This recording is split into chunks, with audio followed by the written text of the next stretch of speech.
आलम जी, आपका हमारे केवी स्टूडियो में हार्दिक स्वागत है। नमस्ते। परवेज आलम जी, आप हमारे दर्शकों को बताएं कि आप बेगूसराय में किस क्षेत्र से आते हैं और आपकी प्रारंभिक शिक्षा दीक्षा कैसे हुई? सबसे पहले मैं केवी स्टूडियो बेगूसराय का बहुत बहुत शुक्रगुजार हूं कि आपने हम जैसे कार्यकर्ता को एक नया आयाम दिया, एक नया प्लेटफॉर्म दिया। और साथ साथ मैं राणा जी को भी और आपकी पूरी टीम को मैं बधाई देता हूं कि आपका डॉक्टर रोशन जी और आपकी पूरी टीम हमेशा सफलता का एक नया आयाम छुए। तो आप जिस पार्टी के जिलाध्यक्ष हैं, भारतीय जनता पार्टी, उसे कई राजनीतिक पार्टी ने इस कदर बदनाम कर दिया कि मुसलमानों के विरोधी पार्टी के रूप में। बिल्कुल। फिर भी आपने भारतीय जनता पार्टी को क्यों चुना? देखिए, सर्वप्रथम हम भारतीय हैं और हमारा राइट बनता है जो हम किसी भी पार्टी को में अपना टाइम दें। और सबसे पहली बात है कि आज मेरा 2 हाथ आज 10 हाथ के बराबर है और भारतीय जनता पार्टी के संगठन के हम हिस्सा हैं। जी। और रही बात पिछले 65-70 सालों में विपक्षियों के द्वारा जिस तरह का एक माहौल अक़लियतों और दलितों के बीच बनाया गया है, आज भारतीय जनता पार्टी माननीय प्रधानमंत्री जी के नेतृत्व में सबका साथ, सबका विकास, सबका विश्वास एक हम लोग का एजेंडा है और इस एजेंडा पे हम लोग काम कर रहे हैं। आप कब से भारतीय जनता पार्टी में हैं? देखिए, मेरे कुछ मित्र थे बेगूसराय के ही, नगर के अध्यक्ष भी हैं अभी मौजूदा हालात में, रूपेश गौतम जी। उनसे हमारी बहुत पुरानी मित्रता थी जी। उनके, और पहले भी हम देखा करते थे जो कुछ लोग बोलते थे जो भारतीय जनता पार्टी मुस्लिम का दुश्मन है, मुस्लिम का विरोध करता है। तो इस टाइप से हम जब अपने मित्र से मिलते थे, इनके हाव भाव को भी देखते थे। इनके द्वारा हमें गार्जियन अभिभावक जिन्हें कहा रामलखन जी से भी हमारी मुलाकात हुई। उनके अंदर भी जो विचार होता है कहीं से हमको नहीं लगा। फिर धीरे धीरे कुछ वर्षों पहले से ही हम लोग सब मित्र श्रेणी में आते थे। फिर कुंदन जी, उनसे भी मुलाकात हुई, फिर हीरा जी से भी मुलाकात हुई। तो कहीं ना कहीं हम और हमारी हर एक समस्या में ये लोग आगे बढ़ चढ़ के हिस्सा लेते थे।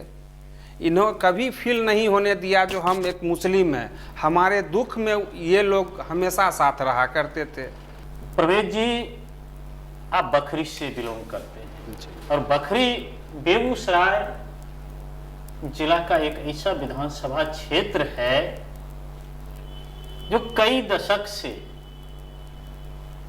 एक दंश झेल रही है कि वो सीट जो है उस सीट को सरकार के द्वारा आरक्षित कर दिया गया है और आप उस क्षेत्र से आते हैं।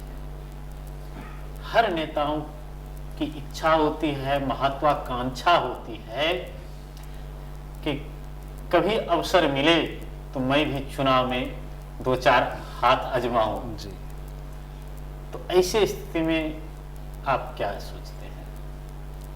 देखिए, सरकार ये आरक्षित जो किए हुई है, ये आज मतलब जो शुरू से ही है, आज़ादी 1947 के बाद से फर्स्ट बार एक हमारे शिवव्रत नारायण सिंह बखरी के विधायक रहे थे। उनके बाद मुख्यमंत्री उस टाइम में जो थे उन्होंने आरक्षित किया जी।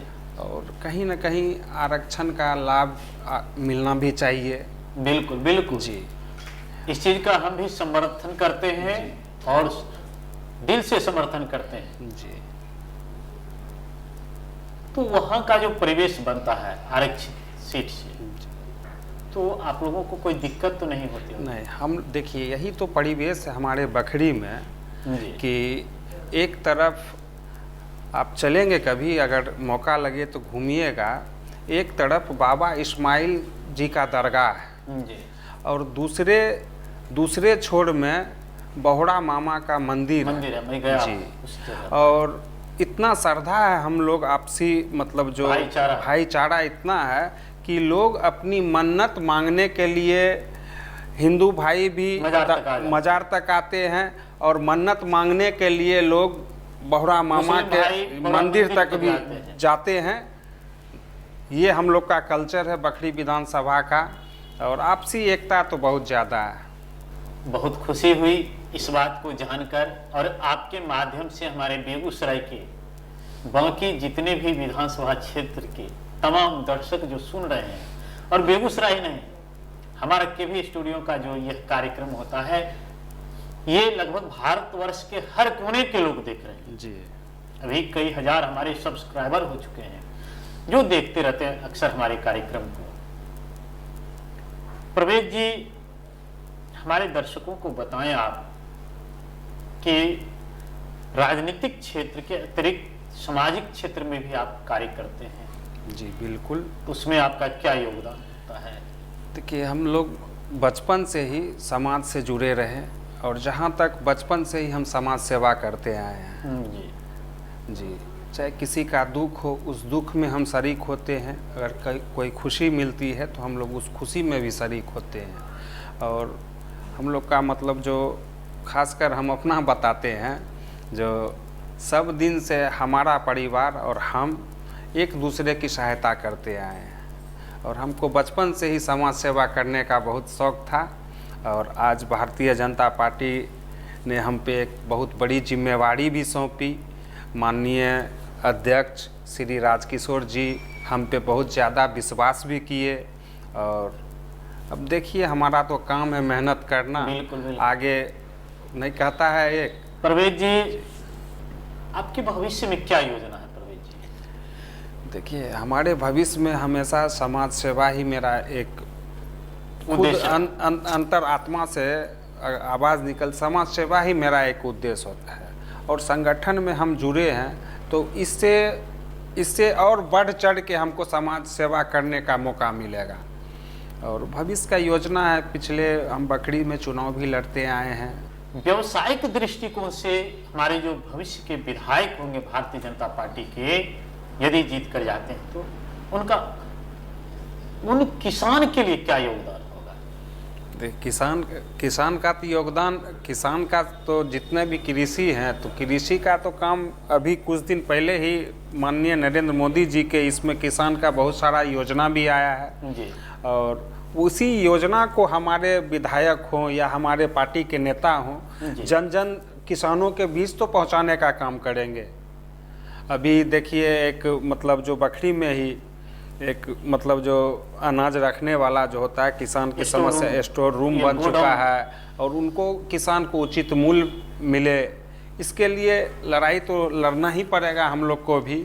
कि बेगूसराय के अधिक से अधिक मुसलमान भाई भारतीय जनता पार्टी ज्वाइन करें। देखिए, इशारे में ही हम कुछ गज़ल आपके सामने पेश कर रहे हैं, जो कि बहुत प्रसिद्ध गज़ल है, और समझदार इंसान के लिए इशारा काफ़ी होता है। बिल्कुल बिल्कुल जी।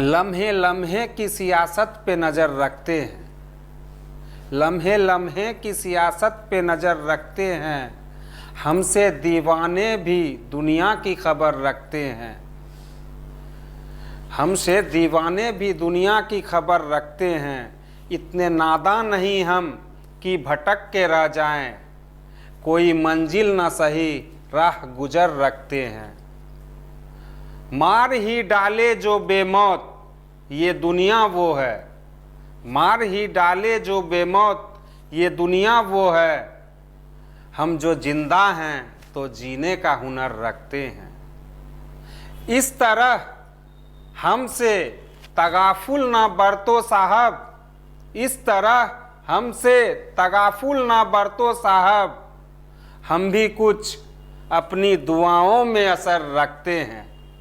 बहुत खूब, बहुत खूब। आज राजनीतिक क्षेत्र ऐसा हो गया राणा जी, जो पिछले 65-70 सालों में जो हम लोग का हाल है, ना हम घर के हैं ना घाट के हैं। भारतीय जनता पार्टी जितनी भी योजना लाती है बिना भेदभाव के, वो ये नहीं देखती है वो मुस्लिम है, वो सिख है, वो ईसाई है, वो पारसी है, सभी के बीच में योजनाएं जाती है। कुछ बिचौलिए हैं जिनका मैं क्या नाम लूं, जिनका जो यूं कहा जाए कि राजनीतिक जेब नहीं भरता है, नहीं बढ़ता उनकी महत्वाकांक्षा की पूर्ति नहीं होती है। क्या आप भारतीय जनता पार्टी के जिला अध्यक्ष भी हैं अल्पसंख्यक मोर्चा के, और केंद्र में आपकी सरकार भी है। क्या भारत में जनसंख्या नियंत्रण कानून आना चाहिए? देखिए, हाँ बिल्कुल आना चाहिए। जनसंख्या नियंत्रण कानून ये दूसरे के लिए नहीं है, मेरे हित के लिए ही बढ़िया है।